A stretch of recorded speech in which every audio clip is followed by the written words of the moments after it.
I am your host, FatDag, and you're listening to Wise Advice. My weight loss journey failed when I focused on how. It wasn't until I switched my focus to why that I truly transformed myself. Join the show on the web at fatdag.com and follow along on Twitter and Instagram at Wise Advice. Send in your comments, your questions, and your celebrations, and I'll include them as part of the show. Before we dive in, remember, when you're out of points, stop eating points. I am honored to be your wingman as we walk through this journey together because I believe in you. Hello, welcome to episode 56 of Wise Advice, and just wanted to welcome you all back from a long Memorial Day weekend. As you know, I was out of town, had a great weekend in Memorial Day. I do an annual pilgrimage down to Tulsa, Oklahoma. I do a 3-day golf event.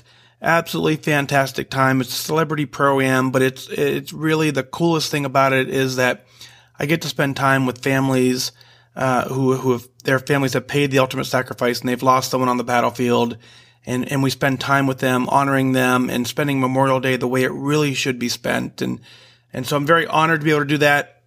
We pushed out about $13 million in scholarship funds to the children and dependents who've lost someone on the battlefield. So truly, my hat's off to those families, and I'm glad we're able to provide some relief back to them and honor them. But it's a great opportunity for me to give back. I enjoy doing that. So much fun. And but it comes at a sacrifice to nowhere near in comparison, but it comes at a point where, it's a 9-hour drive for me. It's a lot of prep. It's a lot of time away. And so that's kind of why the podcast didn't get done, why we kind of took a 4-day break. But I'm back now and ready to go. And some really good news is Apple has finally released the app to the Apple Play Store. So if you're an Apple user, you can go to the App Store and you can search for Wise Advice and the app will come right up. It's been available in the Google Play Store, so you can find the app there. But this app gives you direct access to the podcast without having to go through a separate podcast app. It just makes it so much easier to get it done. So while I was away, I'm glad to see that. But while I was away at Memorial Day, a couple things I learned about my journey, and I put it on Connect today. There are 3 distinct mindsets I have now when it comes to eating food and my eating habits. The first one is the mindset I've had for the longest time. All right, I didn't care how many points anything was. I didn't care the nutritional value. I didn't care. I just didn't care. I just ate whenever I wanted when it was convenient. It didn't matter as long as it tasted good, I was in for it. So that's how I lived most of my life. That's how I gained most of my weight. And so I recognize that I can't do that anymore. Weight Watchers taught me to drift away from that model. I went into what I call mindset number 2. And mindset number 2 was just as extreme, but in the opposite direction. So option 1, extreme overeating. Option 2 is extreme, on plan eating. And when I say extreme, you've heard me talk about it before. I track Tic Tacs. I track ketchup. I track coffee creamer. Everything. Well, I don't drink coffee, but I would have tracked coffee creamer if I drank coffee. But I tracked every single thing I ate. I stopped eating points when I was out of points, and I rocked the plan. That led me to a 91-pound weight loss. But I started recognizing when I hit maintenance and lifetime that wasn't entirely sustainable long term. Now, sure, it's very easy to live on the plan. You can make healthy choices. You can have a healthy lifestyle. But things are going to come up in my journey, and I don't want them to derail me. So I've adopted a Model 3, as I call it, or a mindset number 3, and that's a blend between the Model 2 and Model 1. And what I mean by that is 80-90% of the time, I'm legitimately on plan. I'm tracking points. I'm stopping when I'm out of points. But when a thing like this particular weekend comes up for me, I didn't do very well pre-planning. I get down, I shared a hotel room with a buddy of mine. So that was a whole different scenario than it had been last time. Get to the golf course, didn't have my lunch pack. So I'm at the mercy of what's there on the golf course. So I really had 2 options. I had an option of not eating so I could stay on plan, or eating mindfully. Well, eating mindfully, even though it was mindful, it still put me out of points for the day. Cause I had some adult beverages, if you will. And so I became off track. So what I've understood to recognize is that if I work the plan at lifetime and at maintenance, and I'm 75, 80% doing well, and then I have a 10 to 15% day where where maybe it's not as perfect, that allows me to enjoy the event. It allows me to enjoy the lifestyle, but it gets me right back on the plan. Now, going through the process of the mindset number 2, where I tracked everything, that gave me, it gave me the willpower. It broke all of my addictions to the point where now I do not feel like I have food addictions. I feel like I can indulge in things as needed, as necessary, without having to overindulge like I had in the past. So that's what I call the option 1, 2, and 3. Option 1 is what most of us were doing before we joined Weight Watchers. Option 2 takes focus and discipline. And if you power through that properly and you really dig deep, you can slowly introduce some things that were typically things that you just didn't do as you were trying to lose the weight. So here I am. I'm very happy with my weekend. And because I was able to do that, I come back energized. I come back on fire. I come back wanting to do well. I didn't come back defeated. I didn't come back thinking, oh, I just had a terrible week and I couldn't do this. I can't sustain this for life. Just the opposite. I came back, and the healthy habits that I developed through phase 2, as I call it, those healthy habits are begging for me to come back. So first day back, boom, it's back on plan. Everything's great, back on plan. I'm going to get a good run in tomorrow, and life is just back the way it should be. So that's how I'm going to continue working Lifetime. And what it is, it's a balance for me. It's a balance between eating and enjoying the events that I'm going to, but I can't overdo it. Right? The caution is that if these events turn into every other day or every other weekend, then no, I can't sustain that model, because that would bust the 75% rule that I'm going to kind of throw out there. And I've got to get to the habit where 75, 85, 90% of the time I'm working the plan properly. The other, 10% of the time it's a special event, or it's something that's so out of routine that I'm just going to enjoy the mindset without having to overthink it. So that's where I'm at there. As you know, the scale is just data, right? The scale is one more data point in my journey. I hopped on the scale when I get back. It's up a little bit. I'll do some serious tracking for the next couple of days, and I'm confident in my ability to get the scale right back to where it needs to be. But I'm fully in the mindset of getting this done, fully engaged in the process, and I'm completely happy with where I am. So hope that explains Memorial Day and my tracking ability on Connect. And I want to open it up now with Mary out of Jacksonville, Florida. Mary writes in and she says, "Thank you. I just wanted to say thank you so much for what you do. I have listened to all of your shows. It's just great to start my day, particularly in the morning, early when I rise and shine with coffee. Just like you, I made Lifetime in 2016, and I now work for Weight Watchers in Florida. I joined Weight Watchers January 2016 when I heard Oprah on the TV saying she'd reimburse me to lose 10 pounds. I joined January 28th, made goal May 23rd, so I'm at my year anniversary this month, and made Lifetime in June of 2016. Although I've listened to so many of your podcasts over the past months, I only just today started listening to your original Why introduction. Wow, I really loved hearing your story. I somewhat feel like I lived it with you. I remember when you went to Boston from the pictures on Connect. I also follow Mud, Trike, Kelly, Shane, and Connect, and now on No Finish Line Nation. Thank you again for your service to the USA and for what you do for us all at Weight Watchers. Listening in. Glad to be your wingman or wingwoman. Good focus to you."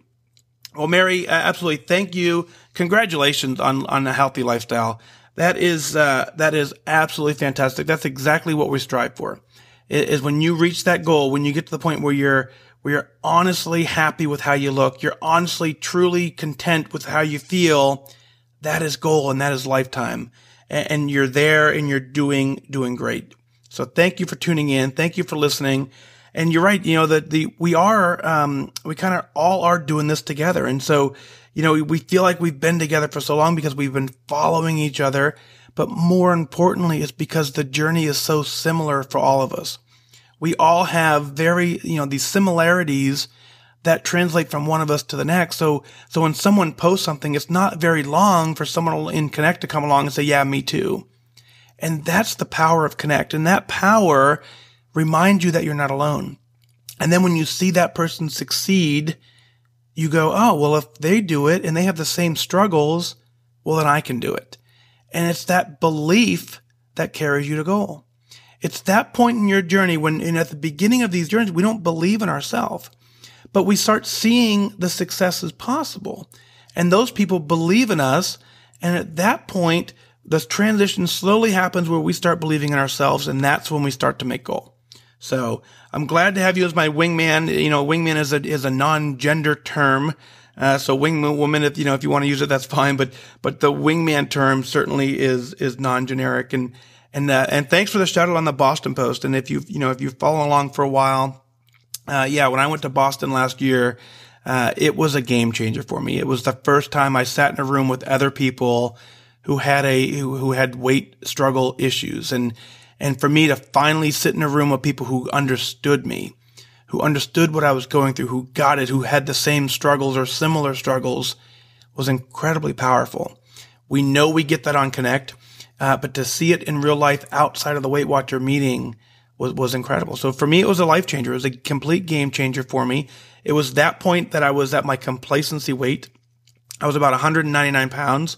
I thought I looked really good. I felt really good. Looking back, I didn't. I felt good compared to being at 263, but meeting those people and sitting in that room and going, yep, we are all the same. It forced me to want to dig deeper. It forced me to want to stay on the plan. And it got me to the point where I said, I no longer want to lose any weight. So very, very cool. Thanks for following along, Mary. Keep up the great work. I'm proud of you. Next up is Jenka. She writes in and says, "Hi, FatDag. I thought about emailing you this for a couple days now, despite my Connect presence. I feel weird sharing my story. I grew up in a very supportive household, one that didn't place stock in outward appearance. How much you weighed did not matter. What matters is that you did your best and you worked hard.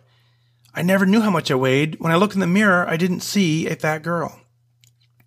Flash forward to my 20s, I lost sight of what was important, being good and doing good, and I began to focus on the superficial things. I'm fat. I picked up habits that did not align with the way I wanted to be.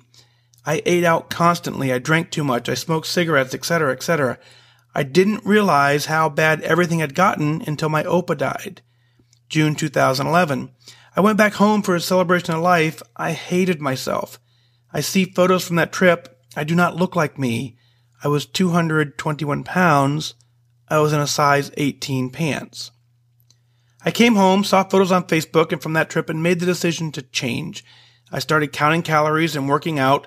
I had moderate success and I lost 50 pounds. And I maintained that loss for a couple years. Then I got complacent and gained 20 pounds back. I joined Weight Watchers for the first time August 2016. I weighed in at 187. The number didn't bother me. The fact that I didn't have any pants that fit did. I had great success when only eating my daily points, but I didn't feel right health-wise. I commend your ability to achieve blue dots, and when you're out of points, you stop eating points. Physically, I could not handle that. I incorporated an equal distribution of weeklies to my day, and that helped the physical symptoms, but I still felt like I was on a diet, and what I was doing was not sustainable. So I did what any taco lover would do. I started working out for tacos. I wish I was kidding. I added in a robust workout plan that included strength training, high-intensity training, and steady-state cardio, and I ate my fit points. I continued to lose weight, albeit at a much slower rate. And then in December, I hit a dark patch emotionally, and I quit Weight Watchers. I went on the website and I quit. I declined the retention offers, and I said, see ya. I gained 5 pounds. I realized that I rely heavily on Connect for that support and motivation. I also needed the platform to talk myself up, my own accountability, and my pep talk to myself. With that motivation back, I started to lose again. In March, I realized I was close to goal and joined meetings to get the illustrious lifetime status. I visualized me reaching my goal weight by May. I reached goal officially April 27th. I've learned Weight Watchers can work for everyone, but you need to take the time to find out exactly how you're going to make it work for you. It requires persistence when motivation runs out. It requires you to get in touch with yourself to identify the reasons why you're eating food that doesn't feed your goals and your visions in the first place. The body is a wonderful, complicated thing, and there is no one-size-fits-all way to lose weight. Experiment with point distribution, fitness, water intake, but the biggest component is to be kind to yourself. There is more to kindness than positive self-talk. Although super important, kindness is also listening to your body, feeding it when it needs it, and being able to take time for yourself. Sorry, I tend to get a little long-winded when it comes to these things. The first few days of maintenance is going great. I'm holding the line at 150, and that wouldn't have been possible if it weren't for Weight Watchers, the Connect community, and the people within it, and motivating people like you. Keep doing what you're doing. You reach and impact so many people, and we have learned that the only way we can help stop the obesity epidemic is with proper tools and people like you, Jenka. Wow, this is, I get it's a long email, and I wanted to make sure I shared it because as I read that, there was so many amazing points in that. So, what I want you to do at some point, you probably got to pause this and rewind it and go back to the beginning and listen to it. But, a couple key points I want to dig out of it is grew up in a supportive household that didn't place stock in physical appearance. And that's incredibly valuable. And that is a place we all want to be. You want to get to the point where you do love yourself. You're happy with how you are, but you also have to know that there is an ability to be healthy and love yourself. And so you do need to kind of keep some tabs on it, but you absolutely right. And your family did a great job of raising you and saying, you know what? It doesn't matter what you look like. What matters is that you do your best. And that is critical. Now, along those lines, doing your best means taking care of yourself in a healthy way, which is exactly what you've discovered later on. When you had moderate success and you lost 50 pounds, then you got complacent and gained 20 pounds back. That is so common. The complacency trap is what we talked about. And so when you get to the point where you've lost 50 pounds, you feel great. You look great. But all of that is compared to where you started, not to your full potential. So all of us have to be mindful of this complacency trap of where we know we're doing better than before, but it's an unknown to get to goal. For many of us, not knowing, we don't know what a goal weight looks like. We don't know what a goal weight feels like. So we can only assume we're there. And, as we lose 50 pounds, we're like, oh, this must be it. And we don't have the courage to continue on and just see what truly lies ahead. And it sounds like you're there now, which is absolutely amazing. You weighed in at 187. The number didn't bother you. The fact that you didn't have any pants did. That is my indicator today. Today, my indicator is I don't care about the number on the scale. I keep an eye on it. I don't care about, I do care about how I feel, but one of the things I really use as my measure of success right now is my clothing. I wear clothing now that's a little on the tighter side in a good way. And, it doesn't allow me to gain more than about 10 pounds. And at that point, I instantly get a recognition that, okay, I need to do something back. So you're right in that the fact that your clothing fits right is a good indicator of where you're at. So when they don't fit, obviously it was time to get into Weight Watchers. And the last piece I want to stress is really key. What any taco lover would do, I loved it, is that you added, continue to work out. I believe firmly that exercise is important to our journey. I don't believe exercise plays into our weight loss. I think exercise plays into our mental ability. I think exercise plays into our overall psyche and how well we feel. But if you're using exercise solely as your weight loss, you've got to be careful. For instance, if you're the person that you're getting 30,000 steps a day, you're running 5 days a week, you're doing high intensity training, your high intensity workout, and you're using that to eat your fit points and you're overeating, but you're able to maintain because of all the exercise, what happens when you sprain an ankle? What happens when something tragic happens to your knee and you can't do those exercises? So we have to be at a point where we are no longer addicted to the food, and that we use the tracker to take the weight off, and we use the exercise to just stay healthy. So that's where I'm at in my journey. My scale is up from the weekend. I will use the tracker to get the scale back under control. I won't use exercise to get it under control. I will continue to work out, but the tracker is what's going to be the more important piece in this journey, because I can do that for the rest of my life. I can track for the rest of my life. I may not be able to run for the rest of my life. I may not be able to get 10,000 steps a day for the rest of my life. So that is an important piece there. Lastly, but where you write in that you've learned that Weight Watchers can work for everybody, that's exactly why I do this show. I believe in you. I say it every time I open the show, and I mean it. And so when I say I believe in you, what I believe is that Weight Watchers works for everybody. In addition to that, every program works for everybody. It doesn't make a difference which program you're following. If you're following any other program, if you're following Nutrisystem or Jenny Craig or Atkins, or all of those programs have people who've been very successful. All those programs have people who've lost weight. Weight Watchers is just one other example. The trick is all those programs fit into your current lifestyle. So they don't all fit for everybody. You find the one that fits into your lifestyle. You work that one. You continue with it. And as long as you stick with it, as long as you stay with the plan as designed, you're going to have success. So thank you so much. It's such a great email. It really, really was refreshing to see that you absolutely get it. And why you've reached goal is because you get it. The fact that you're holding the line at 150 pounds is because you understand the bigger picture. You're happy with yourself. You're happy with how you look. You're happy with how you feel. And you understand that you have the ability to control all this. And the obesity epidemic absolutely needs to be addressed, and we're doing it. So, Jenka, thanks for your email. Absolutely beautiful email. I appreciate it so much. Next up, Kathy writes in. Kathy says, "Hey, Mike, I feel like we're old friends now. I mentioned before that I've been following you for over a year. The name FatDag struck a chord since one of my nicknames throughout life has been Fat Cat. But like so many say, those are stories for another day. Today, I wanted to validate and affirm to you that the added layer of a voice to this journey is so helpful. I love my weekly meetings, connect in the Facebook pages that are dedicated to Weight Watchers members. However, when driving in the car or just alone and needing to hear a voice of encouragement, yours is a welcome one to hear. You and the members bring up so many points that hit home and really help me to think, stay focused, and keep those blue dots building. We truly are in this together. I again can't thank you enough for all that you do for us here and for our country, Kathy." Kathy, you're absolutely welcome.